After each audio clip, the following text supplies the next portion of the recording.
And welcome to the August back-to-school meeting of the Franklin Special School District Board of Education.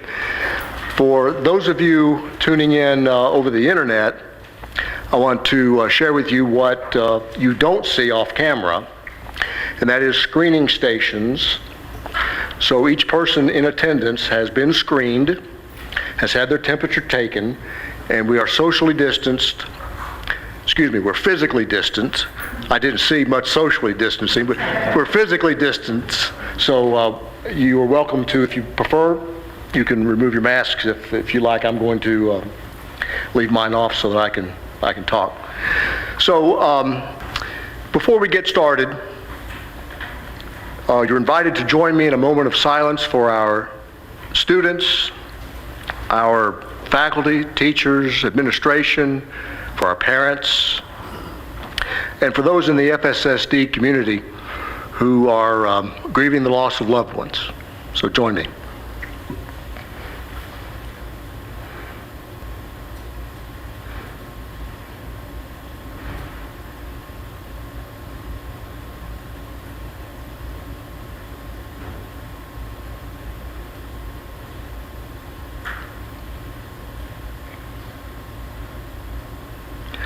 Thank you. Meeting is called to order. Dr. Farmer, would you like to lead the Pledge of Allegiance? Yes, sir. Thank you. Thank you, Mr. Stilley. Glad for everybody to be here tonight. I want to recognize Dr. Nunez if she's in here. She's able to be with us tonight, one of our assistant principals, so glad to have her. So thank y'all for being here. Y'all join me in the pledge. Attention, salute the pledge. I pledge allegiance to the flag of the United States of America and to the republic for which it stands, one nation, under God, indivisible, with liberty and justice for all. Thank you, Dr. Farmer. In 19 years as director of schools, this is the very first meeting that Dr. Snowden has not been physically in attendance. However, we have him on the phone tonight. So he is joining us by phone and will be participating in tonight's meeting just as usual. So that means you still have to be on your best behavior.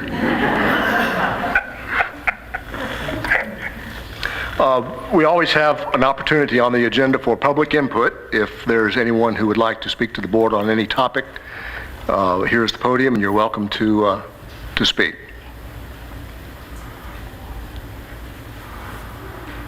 Okay, seeing none, public input's closed, and we also have time for recognitions. This being our first day back at school. We look forward to next month perhaps, where we will have a lot of kiddos to give good news awards to.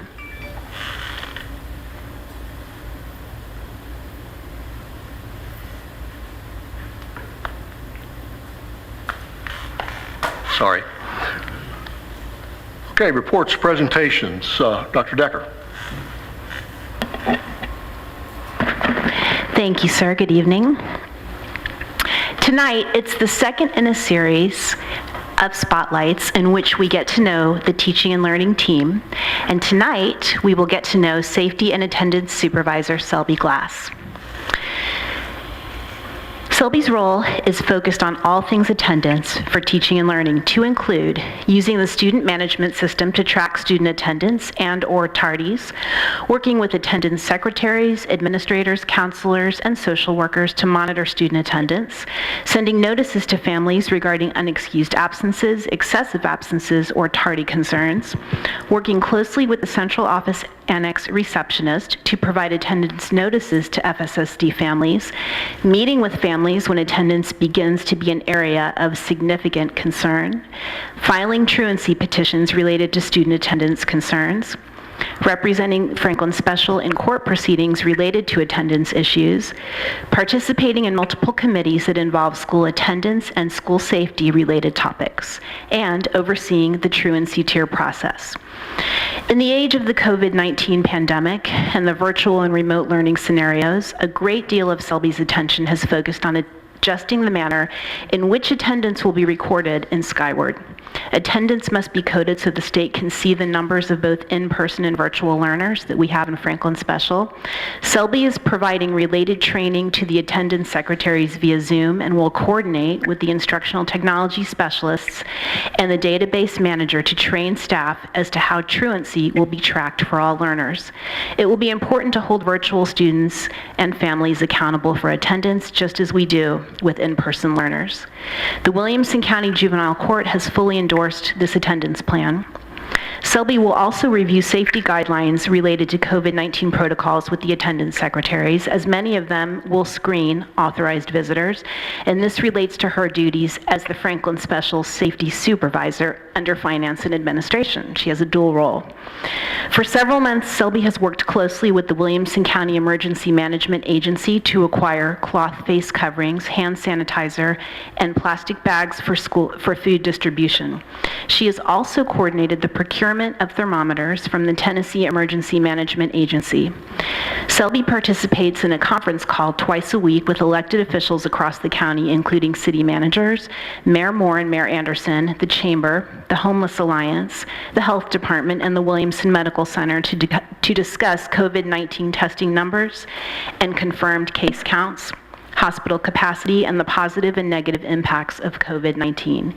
Further, Selby shares information regarding our Return to Learn 2020 plan, food distribution, and PPE needs at these gatherings. So now I will ask that you please welcome Selby Glass as she will share at least one impactful aspect of her teaching and learning role. Thank you for giving me time to lift up a couple of areas in my work related to attendance. As you all know, the work has been different over the last few months. We ended the year with very few absence issues since we closed early and unexpectedly. However, we quickly realized that for the upcoming 2020-2021 school year, we were going to need to do some planning around attendance for tracking for remote and virtual learners. There is still a compulsory attendance law, and students still must be tracked to ensure they are completing schoolwork and they are involved in learning. In addition to that, we needed to follow our truancy tier intervention protocol and procedures for those that were missing significant instruction. Meetings were held with our database manager, Drew Bingham, instructional technology specialist, and the Williamson County truancy interventionist. WCS and FSSD needed to have a plan that as much as possible could mirror one another. Why, you might ask? Both districts work with Williamson County Juvenile Court. Both districts file petitions with this court, and both districts work with the same judges and magistrates. It would help the court immensely if we had similar plans. So after remote and virtual learning has been assigned, after much discussion, we created an online attendance and tracking plan where each remote and virtual learner will be assigned an attendance activity for each core content area: English language arts, math, science, and social studies. The students must complete the assigned task for each day. If 2 or more attendance activities are not completed, the student is marked absent for that day. When a student is receiving in-person instruction, the same 50% rule applies to the school day in order for these students to be counted present. So it was easy to carry the logic over to our virtual and remote learners. The IT department played a large role in this, also addressing this with their teachers in their safety training or in their teacher trainings, which I greatly appreciate. Once we decided on this plan, myself and the WCS truancy interventionist met with the juvenile court magistrate, Magistrate Cabell, that oversees the truancy dockets, the juvenile court director, Annie Martin, and the youth services officer, Supervisor Terry Arnold. They appreciated our work and now understands our plan for the upcoming year for remote and virtual attendance tracking. I also wanted to update you on a quarterly meeting that's being held at the Williamson County Juvenile Court. The meeting attendees consist of myself, Dr. Decker, the YSO supervisor, the Williamson County Court director, the judge, the magistrate, the Williamson County truancy counselor, and the Williamson County truancy interventionist, as well as the WCS assistant superintendent for middle school and high schools. We initially started this meeting over a year ago to have a consistent time to review our truancy tier procedures. We discussed what is working well, what we wanted to revise, and what was working in the moment. These meetings evolved from its inception into much more, and we are so grateful for that. We have an outside agencies that come present at multiple meetings. Myself and Dr. Rawlerson with Williamson County will be presenting to all the Williamson County Juvenile Court YSOs to talk about our roles in the district and how we can best support each other. Another meeting that is held quarterly, hosted by the Williamson County Juvenile Court, is the Juvenile Justice Meeting. At this meeting, attendees are myself, Williamson County Safety and Security Director, the police chiefs from all across the county, the judge, the magistrate, the SRO, and multiple other agency representatives. At certain meetings, our state representatives are involved if Judge Guffey feels the topics of discussion pertain to them. A main topic of discussion was juvenile justice reform and how that impacts the laws and the work around attendance and security in our schools. These meetings have also proven to be very fruitful and productive. In closing, attendance is a busy job and has changed a great deal since I started this position. It is a joy for me to serve our families in this capacity. The work continues to highlight partnerships with our community cohorts and shows how invested we all are in our students. I could not be prouder of those I work with in the FSSD to help ensure students attend school regularly, as well as our community partners that help serve us as well. We all truly do have the whole child in mind and their best interest at heart. Thank you. Any questions? On the attendance, so the students, do they have to complete all the activities eventually or just 2 per day? So the way it works is at the end of every day, the teachers have the choice to go in and review Monday evening the 4 core assignment content areas for Monday. But what we'll do in the end is by Sunday at 9 p.m., the students have to have completed whatever they're going to complete for the entire week in those 4 content areas. So if first grade, or let's say 4th grade teacher goes in on Sunday evening to check attendance, and there's 2 core content areas that were not completed for Wednesday, then they're absent for that day. 50% of the work was not done. So they have the week to complete it. So they don't have to do 2 a day? They have to complete 3 or more of the core content assignments to be counted present. Within the week? Yes. So they could take a whole day off and do all their assignments the next day? Correct. And I will tell you, we went back and forth with the plan because a lot of districts are doing it this way. A lot of districts across the state are saying that students have to log in 4 times every single day, and when they log in at 8, they're counted for attendance right then. When they log in again at 10, they're counted for attendance right at the start of that core content area. But for a lot of families with parents working and grandparents taking care of them, or just, different scenarios, they're going to be doing a lot of their learning in the evenings, on the weekends, that type of thing. So we wanted to give them the flexibility to do it that way. Anything else? Yep, thank you. Okay, construction report. Dr. Esslinger, where'd you go? I'm over here. Okay. Good evening, everyone. Included in your packet is your monthly construction report, inclusive of updates on each major project as well as timelines that are at present. Those do tend to change. The most significant update is the recommendation of the winning bidder for the Liberty renovation project, which is also included in the business before the board tonight. And regarding that construction report, if you have any questions, I'd be glad to entertain those at this time. Questions? Okay, thank you.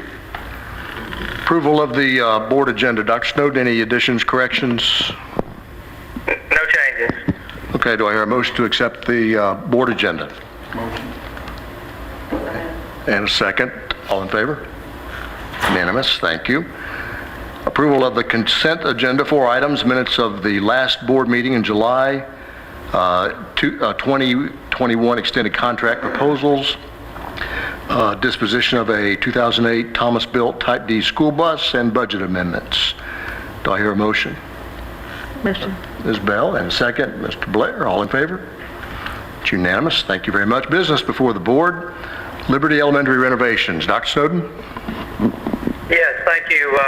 The approval of bid for Liberty Elementary renovation. The bids for the renovations were opened on Thursday, July the 30th. Architects for HFR Design have reviewed the bid and verified that the license classification for the general contractor and the subcontractors listed on the bid info are current. The positive news is that the total cost has been estimated at between $10.5 and $11 million, and and the total bid came in, including all the alternates, at $8.345 million. So the successful low bidder for the project was submitted by Romac Incorporated. We recommend the approval to award the LES renovation contract to Romac Incorporated for a lump sum fee of $8,345,000. Okay, thank you. Do I hear a motion? Motion to approve. Mr. Blair and Dr. Barker, discussion.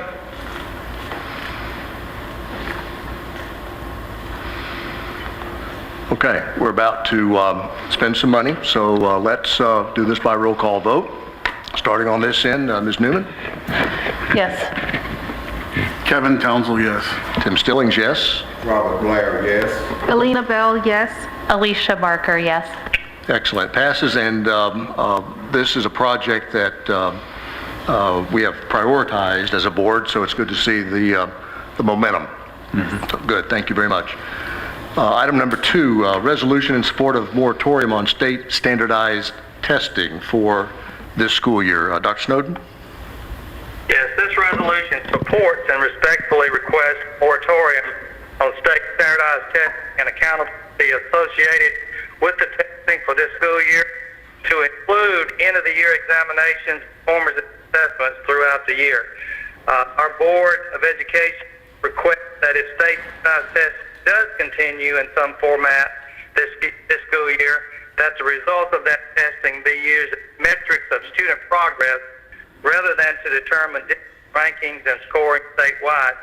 Due to the disparity in learning methods will be used across the state in light of COVID-19, and focus on the recoupment of students' academic and social emotional skills lost during our extended school closure. We recommend adopting this resolution.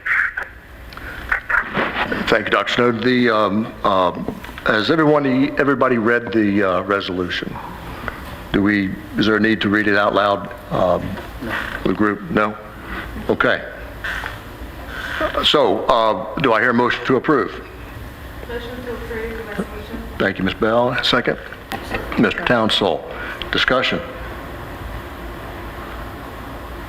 Okay, all in favor? It's unanimous. Thank you very much. 3 policies on the agenda tonight. Reporting child abuse, 6.409 in the second reading. Dr. Snowden? Yes, this is the second reading on 6.409. TSBA Director of Policy and Staff Attorney recommends revising this policy to align with new law enacted by the General Assembly effective August the 1st, which makes significant changes to several statutes that govern child abuse reporting requirements.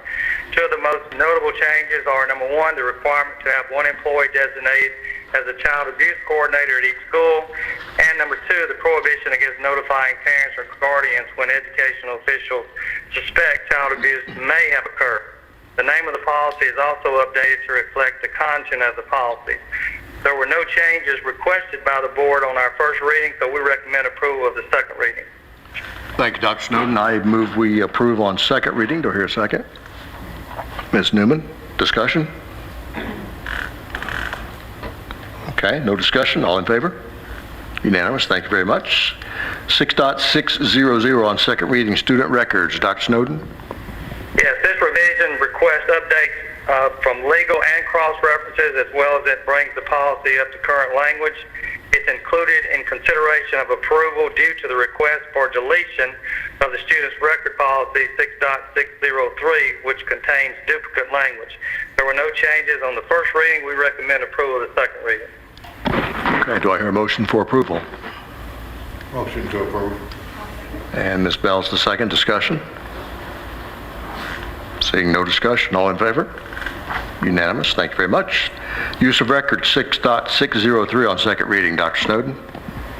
Yes, this is a deletion of a policy as stated for policy 6.600. This request for deletion is due to both policies containing the exact same language. We recommend approval of the second reading for deletion. Okay, thank you. Do I hear a motion to delete 6.603 on second reading? Motion to delete. And Ms. Bell and Dr. Barker, thank you. Discussion? Okay, all in favor? It's unanimous. Thank you very much. Director of Schools report.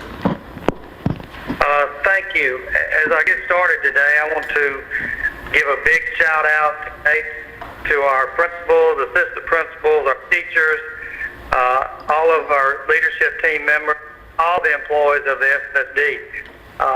Unfortunately, physically not there, but I knew they had my back and things were in excellent hands, all of our leadership and all of our teammates.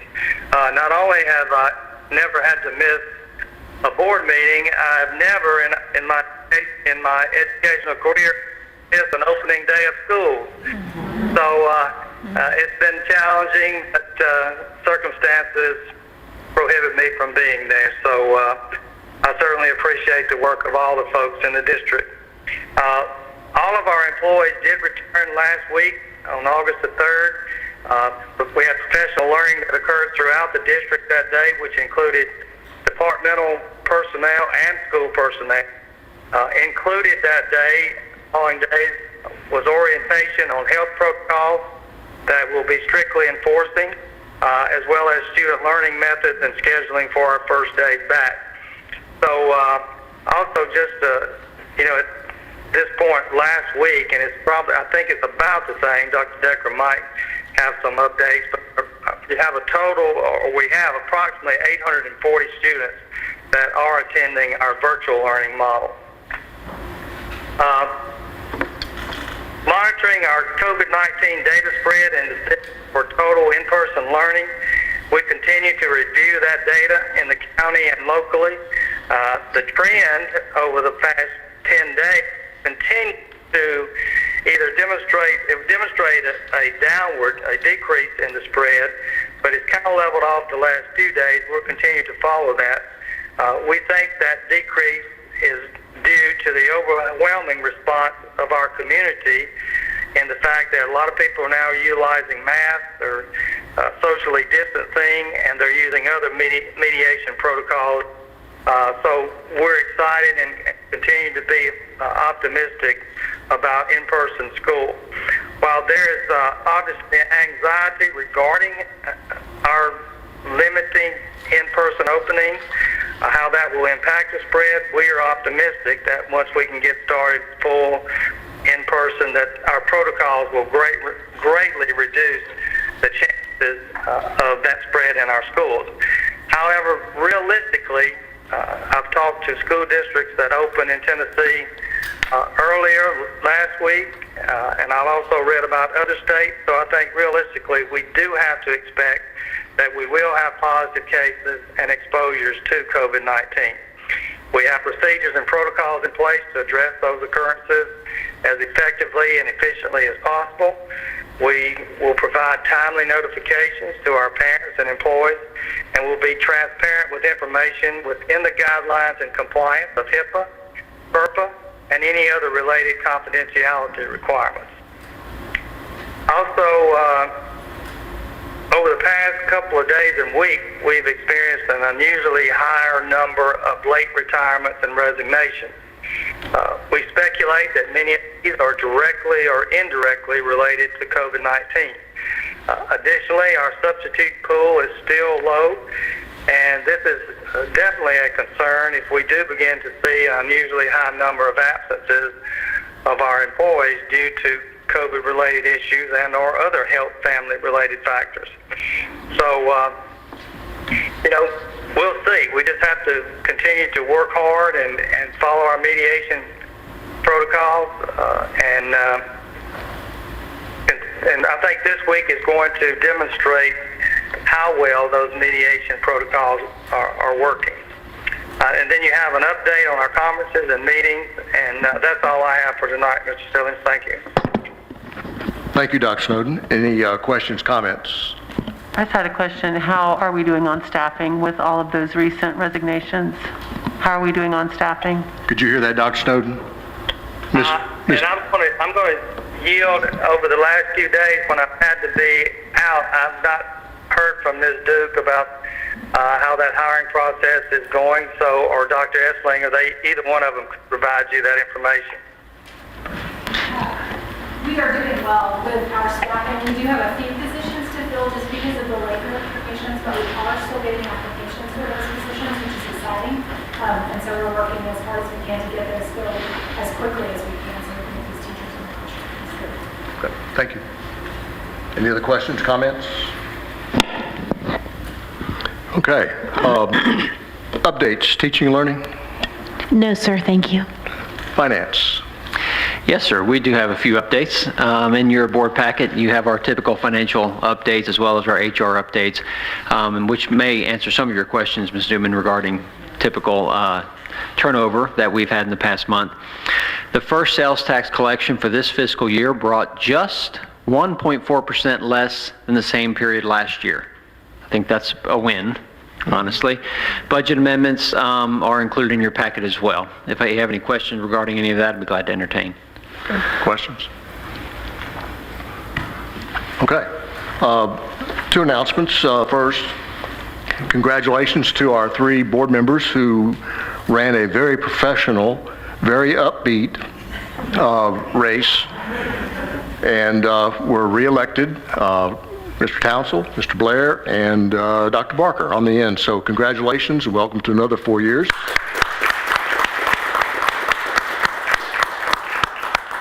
And tomorrow, although he will not be able to join us tomorrow, Dr. Snowden will be receiving the 2020 Good Scout Award for Williamson County by the by the Boy Scouts of America.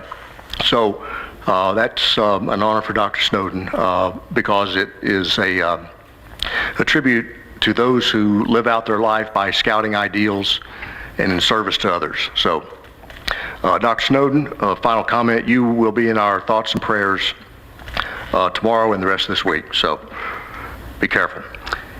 Anybody else have anything to share? In that case, we are adjourned.